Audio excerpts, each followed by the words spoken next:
We've looked at everything in isolation. One team would come in and look at the structure, at the design, and the same team, and one team would come in and deal with structure at the in the construction phase. Someone else would deal with the services. Someone else would deal with this, and things fell between the cracks. Buildings fail at the junctions between people, and the junctions between physical elements of the building, and the junctions between systems.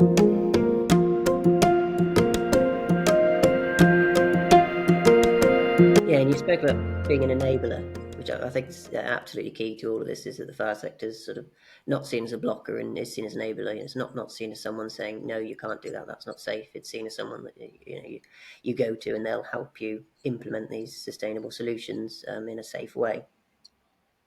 Because people often say that fire safety and sustainability is treated in silos, and that building design isn't sort of managed holistically. Gavin, do you think there are lots of benefits that could come from managing buildings more holistically? Is it realistic? Yes, there's definitely benefits. I mean, the prize of us successfully doing this is we can have very, very high performance buildings that meet help the transition to zero carbon, that are ready and prepared for the changing climate, the resilience that's already coming. The buildings we're building today are going to have to deal with a climate that's very different to what their buildings in the past have had to deal with. That's going to have an impact on the people. So let's not forget about people have to live and occupy in these buildings. So there's the health and well-being of the individuals, not just in a fire situation, but also in terms of the ongoing human condition within those spaces, as well as, of course, avoiding what happens when there is a fire incident. So fundamentally understanding risk, sharing the understanding of that risk, looking at the building in its entirety holistically, and the systems and services and how it interfaces with the energy systems is going to be really key. And I think this is one of the key challenges for us, isn't the technology or the knowledge, it's different ways of working.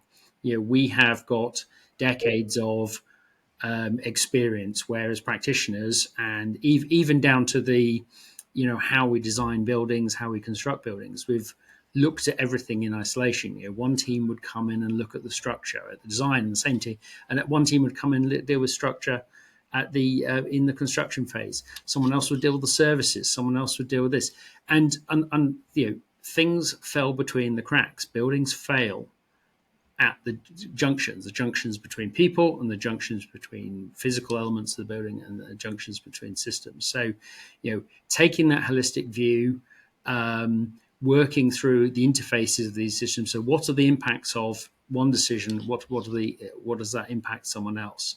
And to some extent, it's perhaps being dealt with in much more detail, but it's actually quite an old-fashioned idea, actually, of how do we get through this. It is actually getting back to genuinely building a building down to its subcomponent assemblies. And then, shock horror, something I'm sure we'll all say we do, but in reality do very little, which is actually build what was then designed. And if there is a need to vary what is being built compared to the design, going back to the designer and saying, what is the impact of this? And how that comes together. So there's some quite old-fashioned ideas, but something that I think the industry, particularly the construction end of the industry, got a long way away from, without us really being conscious of the implications. So, I think that's very much an approach which is going to allow us to start to manage these very complicated, interrelated risks. But the prize is huge. The prize is huge in terms of what it can deliver for the people and the economy. My view is also it's a way for us to get back as an industry to adding more value. Margins, particularly around general contractors, have been squeezed for a very long time. A lot of capital outlay, very, very tight margins. That doesn't bode well for an industry that's in a position to invest in its people and its systems. So if we can get back to something that adds more value in any other sector, that's something where we can then invest more, make more money, becomes a more attractive industry to be in, and build something that's as positive for those of us in the industry, as well as those that are going to use the buildings that we create. Yeah, it certainly seems possible. And like I say, there's loads of benefits from it. Owen, you mentioned earlier sort of about retrofitting buildings, and is it still possible to have a holistic approach when retrofitting buildings, when obviously some of the systems and designs are already in place? Yeah, I was actually going to use that as an example of exactly what Gavin was describing. I think, particularly from a fire safety point of view, we have to think about buildings holistically when we're retrofitting them. Invariably, most existing buildings won't meet current guidance. Even ones built relatively recently won't be perfect. But on the other side, there are many ways to develop a fire safety solution that can meet all of the relevant requirements and expectations. So, as fire engineers, we really need to step into that role and really lean into the fact that performance-based design can be used with evidence-led solutions, risk awareness to help project teams and clients make decisions on their projects early. And this is very relevant to the retrofit context. We get quite clear and kind of acute questions around things like fire resistance of existing structure. Can it be retained? Does anything need to be done to it? And what that might mean for the design solution and even the viability of a project. And that is demanding us to engage in relatively new, or more frequently at least, forms of work, and engaging with survey companies and dealing with the outputs of all of that and making informed decisions, considering that there won't be perfection in existing buildings. Sorry, if I can just jump in and say that the retrofits are a really important part of this. We know that there are substantial carbon savings for reusing and deep retrofit on buildings compared to knock down and rebuild. It also tends to be cheaper. But I think it's really important that we also consider that there's also a difficult decision-making process around which ones we shouldn't retain. It shouldn't be seen as a silver bullet.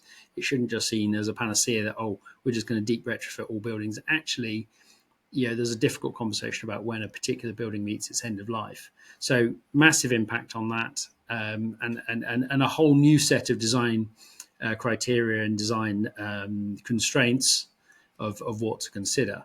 But also some difficult decision making is right back at the fundamental project conception side. At what point is a building no longer viable for retrofit and actually should just be brought down and move on? Yeah, so it sounds like there's lots of good ideas of how buildings can manage holistically, but do you think that regulations reward a holistic approach enough, or is it are they sort of too siloed in the regulations for each individual section? From a fire safety point of view, the regulations are quite high level. The onus is on the designer to demonstrate how compliance with the building regulations and other requirements are met.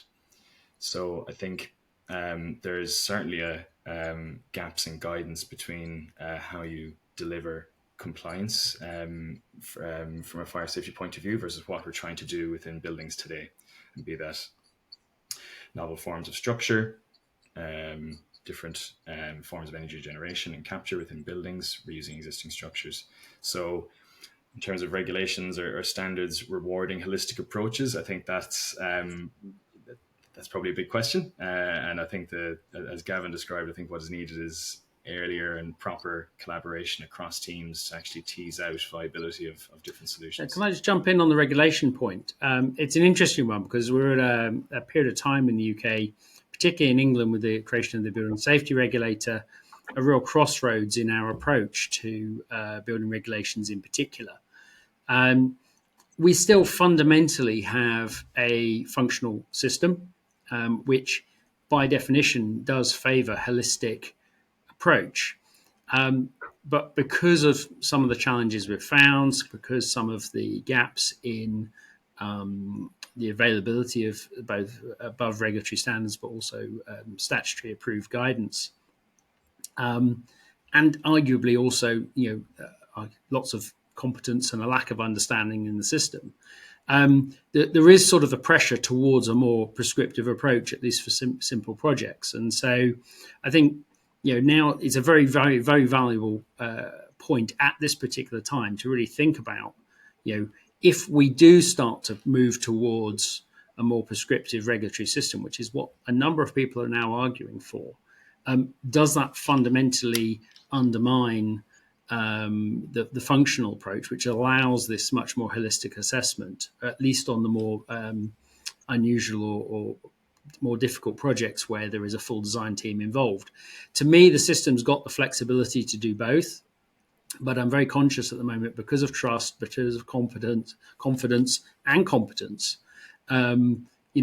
There's a question mark for the first time in many years as to whether or not we retain a functional system. And to me, I think that would be a real loss if we go away from it. That said, we've got to get much better at using it effectively in all cases. Yeah, would you agree with that, Eoin? Yeah, I would agree with that question around how prescriptive the system should be.